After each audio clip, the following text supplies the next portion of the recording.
Très bien. Donc on va essayer de résoudre ce système-là en appliquant la règle précédente.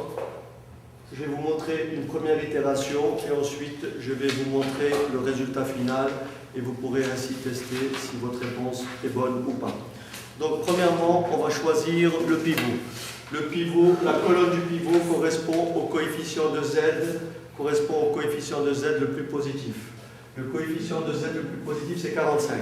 Ça veut dire que la colonne du pivot, c'est la colonne de Y. Autrement dit, Y sera la variable entrante. Pour déterminer la variable sortante, il faut faire le rapport des contraintes au coefficient correspondant. Mais attention, quand vous faites 240 sur 1,5, ça fait 160. Faites attention, lorsque vous faites 120 sur 0, ça fait toujours l'infini. Autrement dit, vous n'aurez jamais un pivot égal à 0. Ensuite, 240 divisé par 1, ça fait 240. La plus petite valeur positive, le plus petit rapport positif, c'est 160. On a dit que le pivot se trouvait à l'intersection de la colonne et de la ligne. Ce qui veut dire que le pivot, c'est 1,5. Du reste, il est préférable, au lieu d'écrire 1,5, de l'écrire sous forme fractionnaire. Il est plus facile de manipuler des fractions que des nombres à virgule. Donc on va écrire 3,5. Ce sera beaucoup plus facile dans notre simplification. Alors on va donc cercler le pivot. Le pivot donc c'est 3,5. La variable entrante c'est Y et la variable sortante c'est E1. Y va entrer dans la base et E1 va sortir. On aura donc Y, E2, E3. Y, E2, E3. Première règle, on divise la ligne du pivot par le pivot. On divise la ligne du pivot par le pivot. Alors, diviser la ligne du pivot par le pivot revient à le multiplier par 3,5. Diviser par 3,5 revient à le multiplier par 2 tiers. Ce qui va nous donner donc 1, 2 tiers, 1, 2 tiers, 0, 0, 160. La colonne du pivot, autre que le pivot, c'est des zéros. Donc là, j'écris grand F, et voilà. Ici, qu'est-ce qu'on a dit précédemment? Lorsque la colonne du pivot croise une ligne en zéro, on peut recopier toute la ligne. Ce qui veut dire que là, j'ai un zéro commun avec cette ligne, je recopie toute la ligne. C'est assez rapide, c'est une règle très intéressante.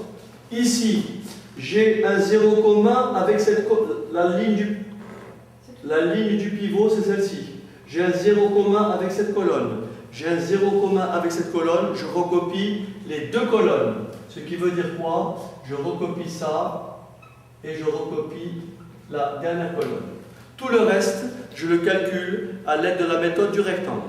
Donc je rappelle le principe, je vais faire un ou deux calculs et je vous donnerai les résultats à la fin. Donc ça fait quoi ici? 2. Alors le rectangle il est là.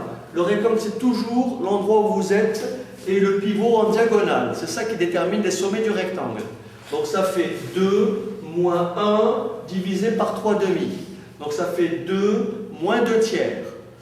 6 tiers moins 2 tiers, ça fait 4 tiers.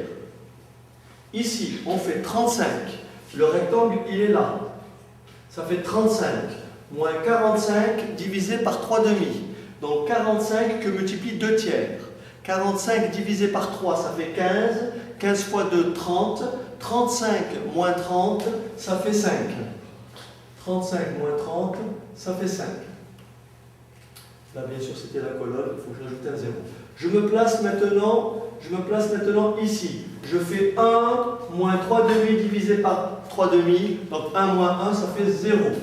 Ici, 42 moins 45 fois 3,5 sur 3,5. 42 moins 45, moins 3.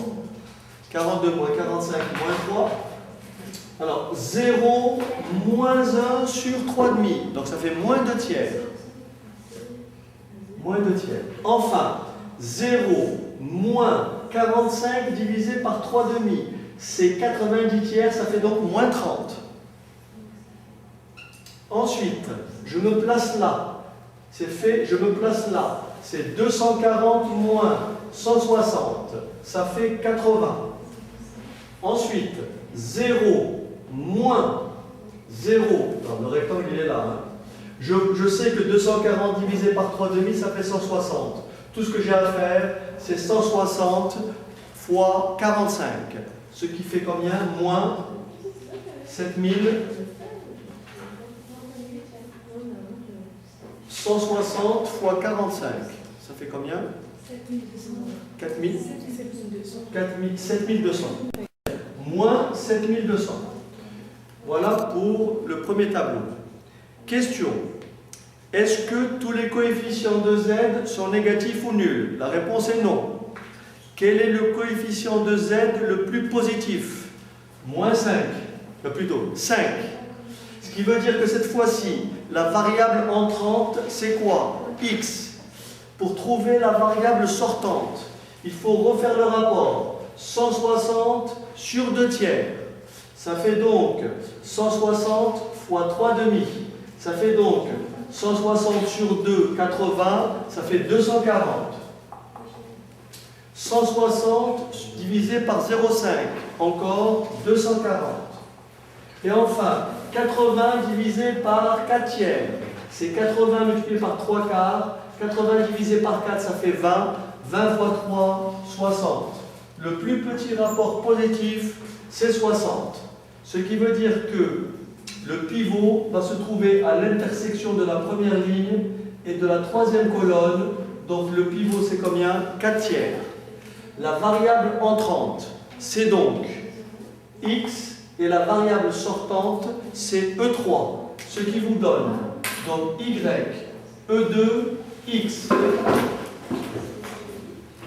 Je divise donc la ligne du pivot par le pivot. Ça fait 1, 0, 0. Alors, moins 2 tiers divisé par 4 tiers, c'est moins 2 tiers fois 3 quarts, c'est moins 1,5. 0, 3 quarts, 60. La colonne du pivot, autre que le pivot, ce sont des zéros. Chaque fois qu'une ligne croise une colonne en 0, on recopie la colonne. Donc j'ai un 0 ici, un 0 ici et un 0 ici. Je recopie toutes ces colonnes. Je recopie. Et le reste, je le calcule à l'aide de la méthode du rectangle que je vais vous donner dans 5 minutes. Je vous laisse éventuellement essayer de deviner le calcul suivant.